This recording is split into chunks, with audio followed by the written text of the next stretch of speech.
कैसे बने कुबेर शिव के महानतम भक्त। कुबेर यक्षों के राजा थे।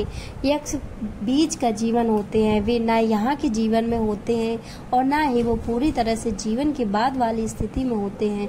कहानी कुछ इस तरह की है कि रावण ने कुबेर को लंका से निकाल दिया और कुबेर को मुख्य भूमि की ओर पलायन करना पड़ा। अपना राज्य और प्रजा को खोने की निराशा में उसने शिव की पूजा करना शुरू की और एक शिव भक्त बन गया। शिव जी ने दया भाव दिखाते हुए उसे एक अन्य राज्य और संसार का सारा धन दे दिया। इस तरह कुबेर संसार का सबसे बड़ा अमीर व्यक्ति बन गया। धन मतलब कुबेर, यह कुछ इस प्रकार देखा जाने लगा। कुबेर शिव जी का महान भक्त बन गया, परंतु जब भक्त को यह लगने लगे कि वो सबसे महान भक्त है तो समझ जाए कि सब खोने वाला है। कुबेर को लगने लगा कि वो शिव को इतना कुछ अर्पित करता है तो वो एक महानतम भक्त है और बेशक जी शिव जी ने चढ़ावे में से विभूति के अलावा कभी कुछ न छुआ। पर कुबेर खुद को महान समझने लगा क्योंकि वो शिव जी को इतना कुछ चढ़ावे के रूप में भेंट करता था। एक दिन कुबेर शिव के पास गए और कहा, मैं आपके लिए क्या कर सकता हूँ? मैं आपके लिए कुछ करना चाहता हूँ। शिव जी ने कहा, तुम मेरे लिए क्या कर सकते हो? कुछ भी नहीं, क्योंकि मुझे किसी चीज की आवश्यकता ही नहीं है।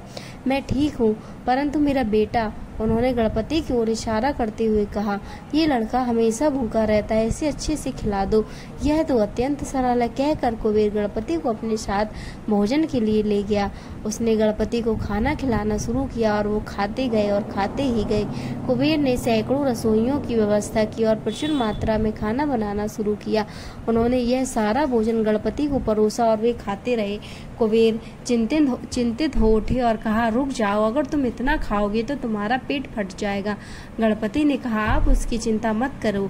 देखिए, मैंने एक सांप को कमर पेटी के रूप में बांध रखा है, तो आप मेरे पेट की चिंता ना करें। मुझे भूख लगी है, मुझे खाना खिलाएं।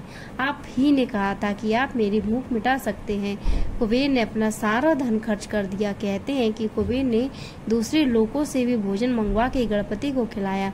गणपति ने सारा भोजन खाने के बाद भी कहा, मैं अभी भी भूखा हूँ, मेरा भोजन कहाँ है? तब कुबेर को अपने विचार के छोटेपन का एहसास हुआ और उसने शिव के सामने झुकते हुए कहा, मैं समझ गया, मेरा धन आपके सामने एक तिनके के समान भी नहीं है। जो आपने मुझे दिया है उसी का कुछ अंश आपको वापस देकर मैंने खुद को एक महान भक्त समझने की गलती की और इस क्षण के बाद उसके जीवन ने एक अलग ही दिशा ले ली और वह शिव का एक महानतम भक्त सच में बन गया।